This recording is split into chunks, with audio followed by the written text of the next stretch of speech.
Natalie, thank you so much for being here. I'm Trace Savage, editor-in-chief of nondoc.com.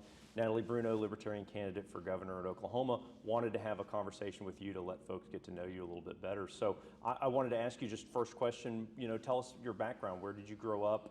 What was maybe the most formative experience of your life to this point? Yeah, so thank you so much for having me. Being a third-party candidate, we always appreciate opportunities to visit with the media and obviously voters about our platform and who we are and all the good things that the other two parties get. Way more coverage than we do of. But I was born actually in Fort Sill, Oklahoma. My father was in the military for 32 years, and so we were there, went to Germany, came back, and then I had my public education in Lawton until the end of 4th grade. And then from there, we ping-ponged all over the place. I lived in California, Florida, Texas, and then, once I graduated high school in Texas, I immediately moved here to Oklahoma, and I remained here ever since. I'm not going to say how long that has been, but it's been a while now. My husband and I were raised 6 kids together. We have a blended family. I'm in marketing and advertising, which I think has been really impactful and helpful whenever it comes to getting your messaging out, being a candidate and everything. And I've been really big in the philanthropy space, and that's kind of like the big transition that, moved my life going the direction of politics. Because I was a youth coach for soccer and basketball for over 6 years. I was a CASA volunteer in Carter County for a really long time, and then most recently, I am the chair for the Associate Board for Oklahoma Lawyers for Children. And, not to mention all the stuff I do within criminal justice, and then also trying to abolish the death penalty. But when you're in those philanthropy spaces, you realize that there's really only so much you can do without there being legislative changes, right? And so it was in that moment that I decided that, if I really want to make impactful change in our state, then I have to move and get into legislation. Get in the arena, right? Like Teddy Roosevelt said, the person in the arena is making, I'm butchering that quote, but well, you kind of described what made you get into politics, but what led you to choose to run for governor in 2022? Yeah, so initially, I'll be honest, that was not my first choice to do. It was something that I was definitely led to, and the reasoning is a couple of different things. One, even though this was my first time as running as a candidate, I have actually been working behind the scenes on campaigns for a while. Most recently, I was the marketing director for Jo Jorgensen in her presidential campaign. So, I haven't been a stranger to politics in general, right? Just as being a candidate. And the reason I decided to run for governor specifically is because I noticed that ever since COVID, Oklahomans have more of an awareness about their personal freedoms and lack of personal freedoms. And it was a mixture between that and the obvious, unhappiness with the way that Stitt has, been running the state of Oklahoma, that I realized that there was a really great opportunity for the right candidate for the Libertarian Party to make some really great waves and make great progress in this state. And so I decided to go ahead and jump in it. Have you always historically been registered libertarian, or when did you join the Libertarian Party, and what kind of made that switch for you? Yeah, so I always make the joke that I've literally been registered as everything. So whenever I first graduated high school, I registered independent because I didn't want to be a part of any established party, which a lot of young people do. That's what I did. Yeah, and so then after that, I decided to join the Democratic Party. Because my first husband at the time, that's what he was, and his family was very Democratic, and some of their ideologies I agreed with, so I was like, okay. But then I, got older, and I researched more, and I was like, well, maybe I'm a Republican, because I didn't really feel like I fit in with the Democratic Party. So I changed to Republican, and then I was like, nope, that's absolutely not the direction. And then a friend of mine about 5 years ago told me about the Libertarian Party, because I said what a lot of people say, which is that, well, I'm fiscally conservative, but I'm socially liberal. And they were like, well, that's essentially what a libertarian is. You should really look into the platform. And so I did, and I fell in love with it, and I've been a libertarian ever since. Awesome. Well, if 5 years from now you learn more about the Green Party, you can come full circle on I things. think I'm good now. Well, tell me about the philosophy of the Libertarian Party. It's in Oklahoma. It's a little bit newer that people can register Libertarian. What's the philosophy of the Libertarian Party? Yeah. So in simplest terms, it's about keeping government as small and local as possible. Matt Kibbe, who is one of our national libertarian icons, I guess you could say, his phrase that he always uses is don't hurt people and don't take their stuff, right? And that's really, in the simplest terms, kind of what it is. It's about understanding that we as individuals are all very different. And a lot of times, even with tough issues, there are, understandable arguments on both sides, but understanding where government should have its limitations, right? So just because you and I might disagree on something doesn't mean we should instill a law about that disagreement. And just understanding that also federal government and understanding where the overreach happens, and really utilizing that 10th Amendment to have our state actually operate the way it's supposed to constitutionally. I think when people think government, they often think of taxes, and that's how government is funded at different levels. So tell me about your philosophy on taxes and on government funding. Yeah, so just like with any political party, right, there's an umbrella of people who are far right and far left. So for myself, we have libertarians that are complete anarchists. They're like, absolutely no taxes, absolutely no government. And I'm a fairly conservative libertarian. I don't believe that's realistic. And so for me, it's about not taking excess in tax dollars and being smarter. If we're going to take people's tax dollars, then we should be using those as efficiently as possible, right? And so some of the things I think of when it comes to libertarian applications of taxes, right? So we fund things from a city, municipality to state, different taxes that fund different projects, right? Whether it's sales tax or income tax or whatever. So we have a tendency to abuse those tax dollars and don't spend them very efficiently. So I would love to go through and change the way we do our bidding system, change the way that we do our budgeting, because as we've seen with like the Swadley's incident, that's not an isolated situation. Things like that happen with taxpayer dollars all the time. One example that I like to use all the time, because I like to always try to turn things around to a personal story, is that we have family property that borders Logan County and Oklahoma County. And there's a creek that runs along the back that had a big beaver dam that every time it would rain, it would flood all the roads, Waterloo, and all that area. So it was technically the responsibility of the counties, but Oklahoma County and Logan County were kind of arguing over who was going to pay for it. Well, we had a bid done to see how much it would cost to alleviate the dam. And the bid we got was about $50,000 to take care of the problem. Well, they eventually came to an agreement on how they were going to split the cost, and then hired a company for $250,000 to fix the dam. And we see these situations all the time. I mean, all the time. And I am understanding that there's going to have to be taxes as local as possible, because that's where it's easiest to make change, to fund different things. But the least we can do is make sure that we're utilizing those tax dollars as efficiently as possible, so we can cover as many areas as we need to cover. So specifically in terms of your campaign for governor, are state revenues where they need to be? Do they need to go up? Does there need to be tax relief? If so, what taxes would you either raise, or would you want to lower? So I would like to completely do away with the state income tax and with grocery taxes. The grocery taxes, we desperately need to do that. With the inflation and everything that we're seeing right now, people are seeing a huge spike in those areas. And what we have seen, and the Republicans had actually done a bit about the state income tax a while back when they were trying to push for it, is that by removing those taxes, we actually end up generating more, because the fact that that money is then reutilized within the communities, and then the municipalities through sales tax and stuff end up being able to collect revenue in those areas. But at least it gives an individual the ability to utilize in the groceries tax example, getting more of the things that they need.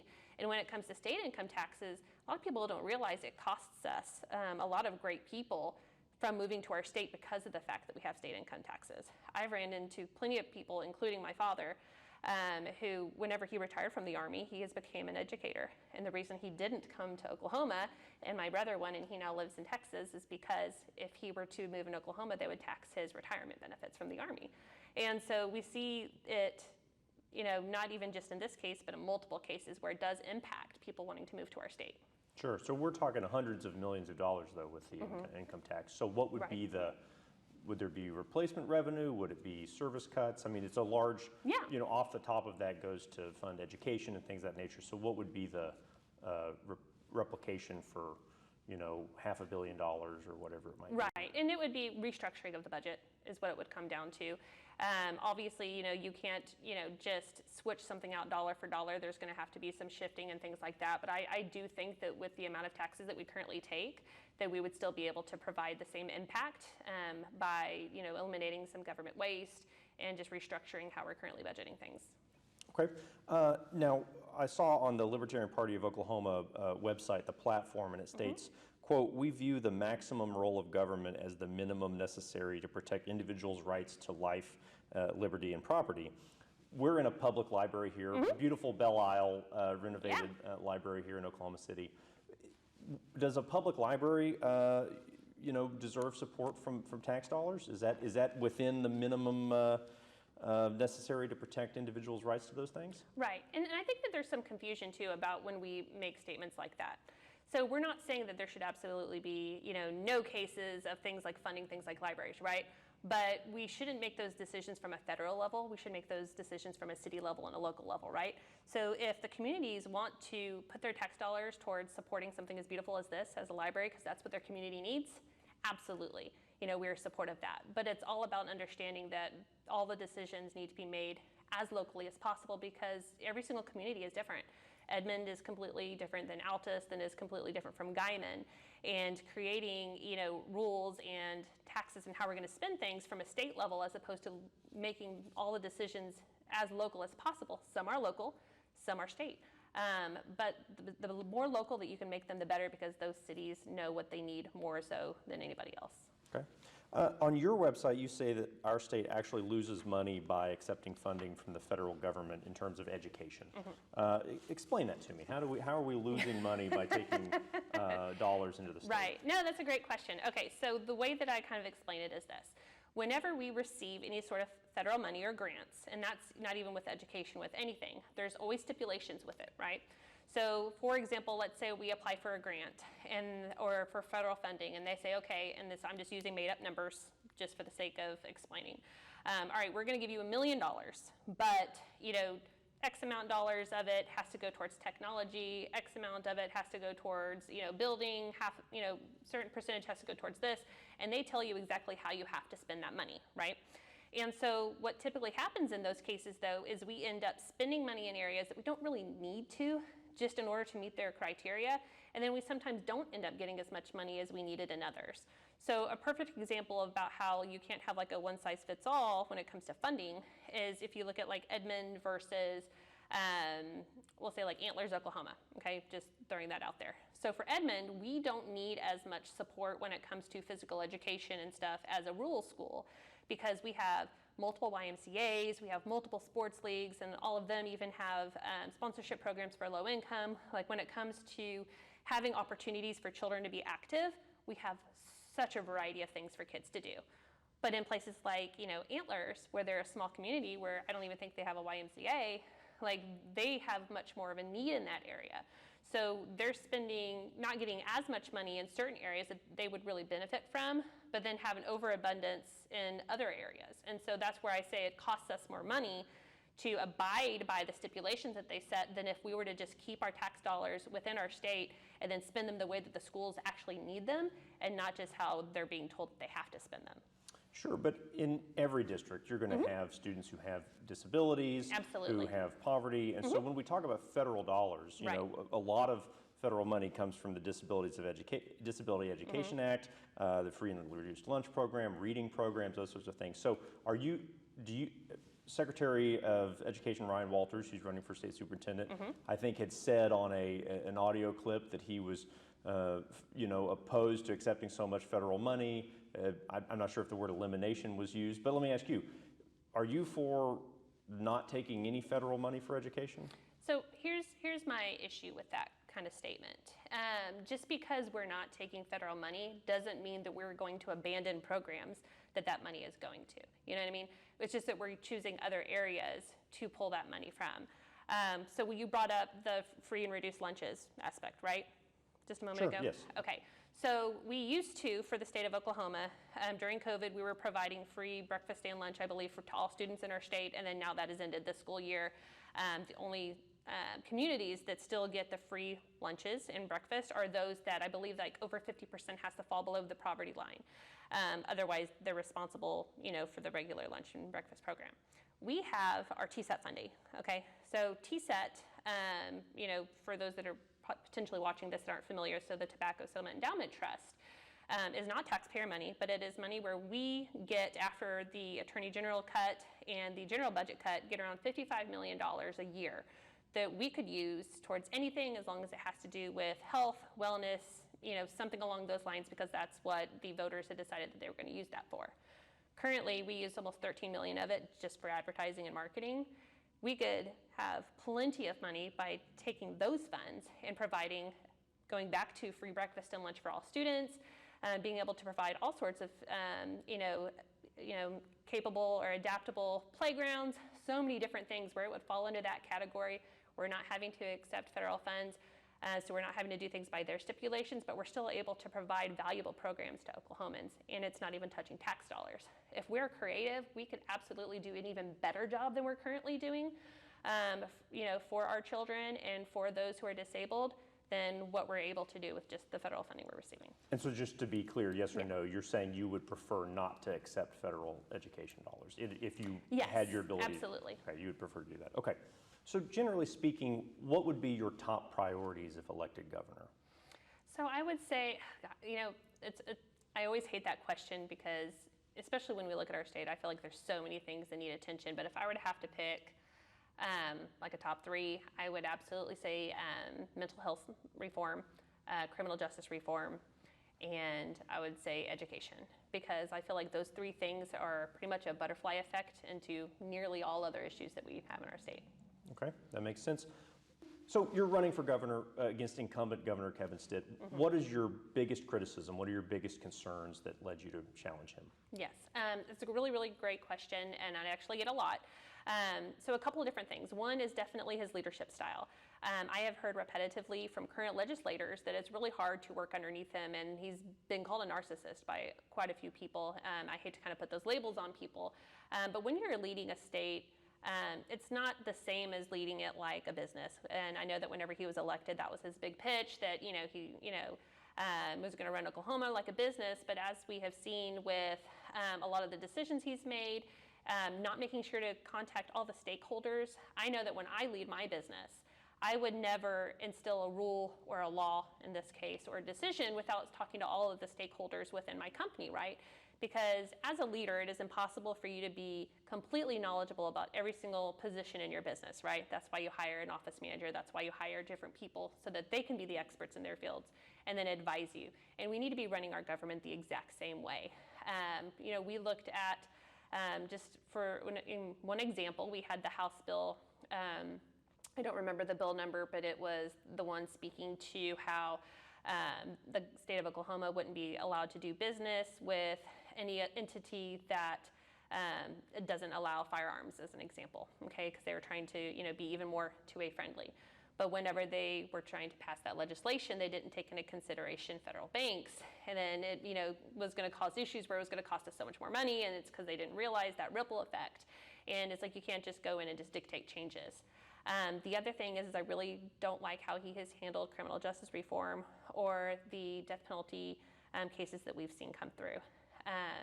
There has been a lot of opportunities to really use some of the things that he ran on 4 years ago. He talked about addressing, our incarceration rates. He talked about incarceration rates for women, but he's completely ignored those areas. Obviously there was the whole situation that happened with the veterans, and I had been speaking with them, and they said that in the last 4 years he had only met with the Veterans Committee one time. And so when you hear all of these things from multiple entities, that tells you that there's a real disconnect in reality between the governor and how he's choosing to run our state versus the people that are working hard to try to progress Oklahoma. And so it was for those reasons that I felt like he was not the best leader for us to have, in addition to some other things as well, which is why I then decided to step up and, because I knew that I would be a much better option for Oklahoma than he has been. Now, you said you're opposed to the death penalty, and, yes. and I think that's one area that you're concerned with him on criminal justice reform. I was curious about the other. He has caught flack in TV ads and things of that nature for letting people out of prison for signing the broad commutation of sentences after the state question was made retroactive. So give me a little more specifics or a little more detail on what you wish he had done Differently. Differently. Yeah. So in that specific case, when he signed like the most exonerations in a period, that whole situation, unfortunately, was not handled well. They handled all of these cases over. They didn't even give the full case files. And they just rush approved a bunch of people that if I were on the Pardon and Parole Board, and I actually looked through a lot of those cases, I would not have let a lot of those individuals out. I wish that they would have handled that whole situation wrong, because I think that might have been part of the reason why he's been so almost flip-flopped since then. Like, I felt like maybe he's a little gun-shy now in order to sign off on some of those things, but it's mostly looking at those death penalty cases. We've had situations where, even the most recent, where, we go through and we have these commutation hearings because of the fact that, so that they would have the opportunity to show if they think that they should have their sentence, commuted to something else. And, we had an individual that, by all definitions, obviously he completed, a very heinous crime. He murdered his, good friend while he was on a drug binge. But from the moment he was incarcerated, he was a model inmate. He did everything exactly how we would request somebody to act in prison. He had multiple letters of recommendation from, the former Department of Corrections, from wardens, from other inmates. So pretty much exactly what we would ask people to do. And we were, he came and was asking, hey, I just don't want to be executed. I'm good with, having life without the possibility of parole. I've already been here for 25 years. And to have somebody not take the recommendation of their own Pardon and Parole Board that they appoint, that is a textbook example of what we would request of someone to be within prison. I think it's really telling of someone's character. Okay, thank you. What are your biggest concerns or criticisms of Democratic gubernatorial candidate Joy Hoffmeister?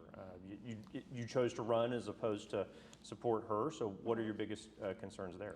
Yeah, so first off, I'd like to point out the fact that I was actually the second individual that had said that they were announced that they were running for the governor's seat. So I actually announced before Joy Hoffmeister even did.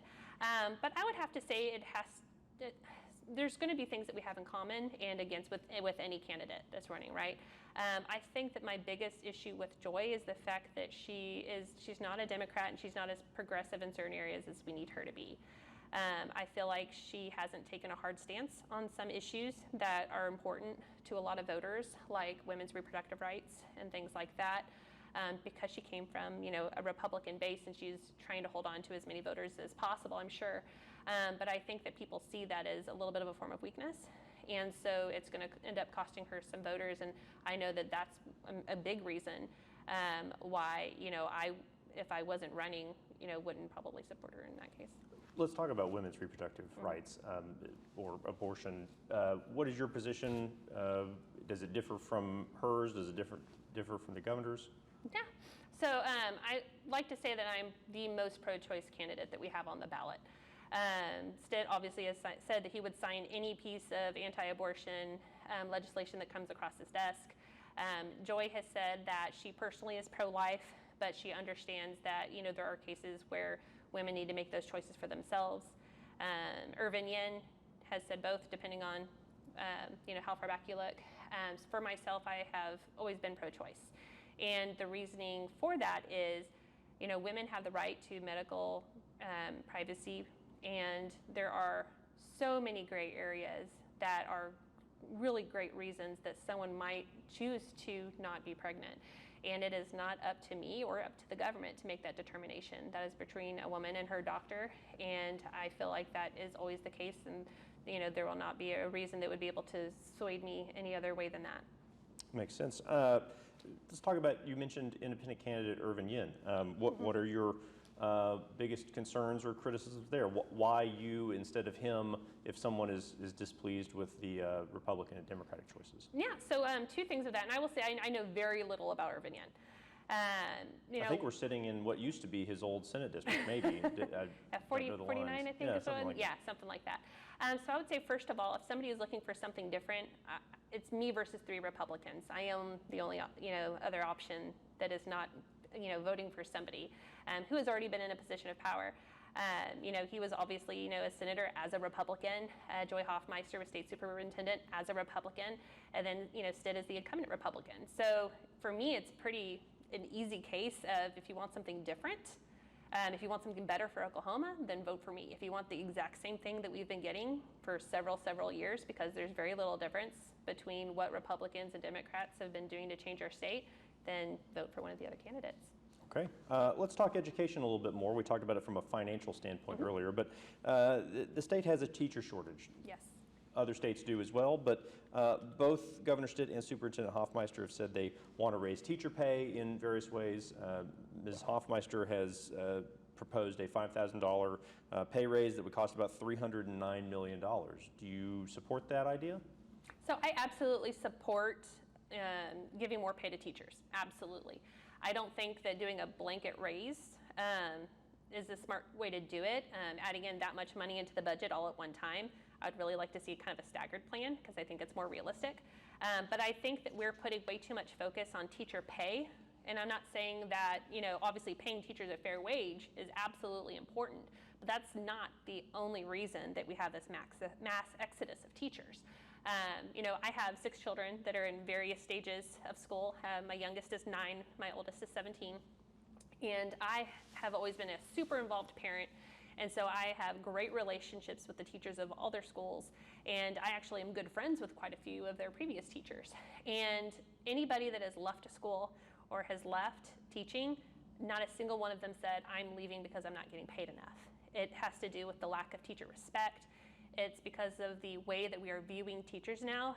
Some people relate it to the way that we view police departments now, to where there's such a negative, dark cloud, fog over teachers, and they're scared to teach because of all of these extra, bills about you can teach this and you can't teach that, and all these different things that I don't blame them. And I don't know if we even give them an extra $5,000 a year, if that's going to be the difference between, keeping our good teachers or them leaving. We have to address so much more than just the compensation. We have to make sure that our teachers are respected again and that we trust them to educate our children. What are the other biggest issues in terms of education in Oklahoma right now? Let's see, I would absolutely say the amount of government interference within that state. I can just say again, my oldest being 17, so I've gotten to have a good look. Lots happened in the last 12 years. And I just see it really pivoting and the government getting more and more involved. And again, we talked earlier about how, just because you don't necessarily agree with an individual doesn't mean there should be a law about it. And I absolutely agree that that be the case with education. I also think that we, as a, not even just Oklahoma, we see this as an issue across the nation where we are teaching kids to test and not teaching them to learn. We put too much of a focus on university and not as much on tech schools. So now we're in a situation where we see that there's going to be a huge lapse in the amount of electricians and plumbers and things that are amazing, great careers that pay really good money, right? But we've just told our kids, you must test well so you can go to a university and you can get a doctorate, but not all children, are best suited for universities. I know with my children, I have a couple that, have no interest of going to college. They want to go, one of the trade routes, and, I'm excited for them to have those opportunities, and I'd like to see more schools do more within those tech school spaces. Makes sense. You mentioned mental health earlier, and certainly one of the barriers or one of the factors that can limit a young person's ability to focus and learn are mental health challenges, and very common. 1 in 4, 1 in 5 people in any given year. We've seen higher rates during the pandemic, but you've also talked about the limited role of government. So in your mind, in a Bruno administration, how do you focus on mental health in a way that doesn't steer too far away from your principles as a libertarian who doesn't want to see taxes raised and doesn't want to require more money in the system? Right, and that's where I see it as tax incentives being, really important. So whenever we look at the issues with the mental health space, the things that jump to me immediately is that we are at a huge provider deficit. You talk to anybody, even that have money and resources and good health insurance, you're still, if you're trying to find a new provider, it's going to be months sometimes before you're able to get into some of these, good therapists or good, mental health providers. Even within the VA, I think the average waiting time for a veteran, if they call and they say, I need mental health services, the average wait time is 44 days. And, if you're a person that's going through like a mental health issue, 44 days is, more than just a few days. That could be the difference between, life or death with a lot of people. And so I would love to see, we were offering all these tax incentives and stuff for these big corporations to come to Oklahoma. I would love to see that same thing to entice mental health providers to come to our state and set up practices. I would love to see an expansion of infrastructure whenever it comes to Wi-Fi and stuff in our rural communities, so it's easier for them to access telemedicine. Because I've heard a lot that, the Wi-Fi in some of these areas with satellite are so bad that, they don't even know if it would be able to be accurate enough to host some of these teletherapy, options. I would love to see some sort of incentives if we're looking at, trying to really encourage people for degrees. What if we were able to, work with some of our mental health providers that are here and work with them and say, hey, if you offer tuition reimbursement, we'll give you tax cuts. There's different things that we can do to help encourage growth within that area, since we know that it's not going to get better. There's not going to be less people. The more people that come to our state, the more that the need's going to go up anyways. Okay. You used the word expansion, and it makes me think back to the 2020 vote on Medicaid expansion. Mm-hmm. How did you vote on that proposal? So I actually did not vote on that proposal at all. What was your reason? You were split? You were busy? No, for me, I was split. I was split on that because obviously the idea of expanding it is fantastic, but understanding the repercussions possibly of that. And I'm one of those people that if I don't 100% feel confident in voting one way or the other, I won't vote on an issue for that reason. Okay. Would you have to be different as a governor, or would you use Yes. the pocket veto a lot? No, I will say, I do have plans to veto a lot of legislation for different various reasons. But no, obviously, if I was governor, I would do like I do in any case, which I'm a fond believer. If you're the smartest person in the room, you're in the wrong room. And so One of the things is surrounding yourself with people who are experts in those fields, so they can really kind of vet what the pros and the cons are, what would things look like long term, to help make educated decisions. You're a little bit the dark horse, or a dark horse in the race, and I like the term Cinderella team. Cinderella team. Because you think of March Madness, the underdog is always celebrated. They're like, oh, let's cheer for them.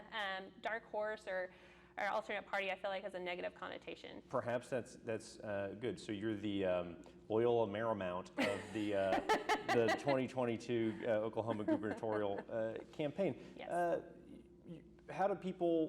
What's your pitch to people to join Team Bruno, to send you money, to donate? What do you need to do between now and November 8th to get that support to really have success at the polls? Yeah, so I feel like that's kind of like almost like a three-part answer. Sure. And the reason I say that is this. So, my pitch to people, I mentioned off camera earlier that I'd been at the fair all week talking to voters, right? When I have an opportunity to talk to voters and they come up and I talk about my stances on minimizing government and really pushing Oklahoma in the right direction, I can honestly say I have had almost zero people that I've had conversations with that didn't leave saying, wow, you have my vote. And or the second most common thing as we hear is, how come I'm just now hearing about you? And so, I will say because of that, it's a struggle with media. Although obviously I so much appreciate, opportunities like this, but I can tell you that if third-party candidates, especially since we're the only other, official party in the state of Oklahoma, you can literally register as Republican, Democrat, or Libertarian, as opposed to independent.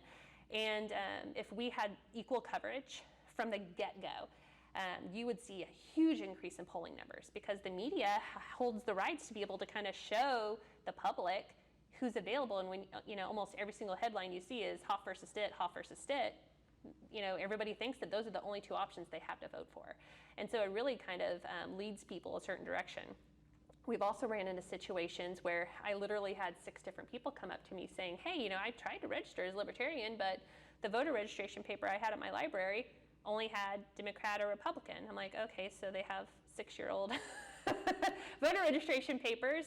And if that would happen to Republicans or Democrats, right, they'd throw a fit, and we'd be going through every single library and public office, making sure that all those old voter registrations are gone. So I would say, I think that, we appeal a lot more to the everyday voter than people realize. And so when it comes to here in Election Day, a lot of it is just me getting in front of as many people as possible.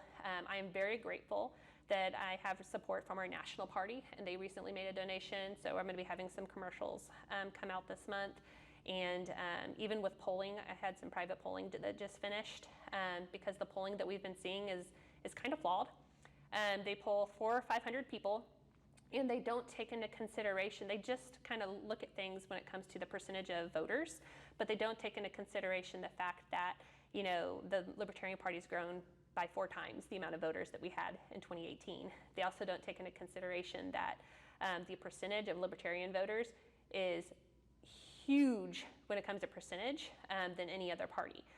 It's like 41% of people who are registered Libertarians show up and vote, wherein when we saw in the primaries, there was a tiny percentage of Republicans and Democrats that showed up to vote. So, when we look at those numbers, I'm polling, obviously I'm still polling in 3rd place, but I'm polling quite a bit higher than what the current polls are seeing. The only one that's even been close is the one that did poll a little over 2,000 voters.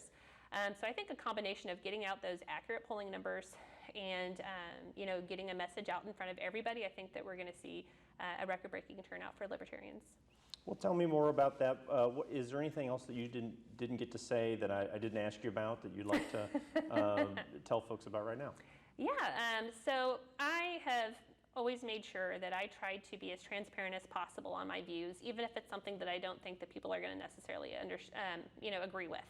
And so if there's any topic that anybody is interested in, you or anyone else, I tried to do a really good job of keeping my website, pretty loaded with that information. There's previous podcasts and interviews on there.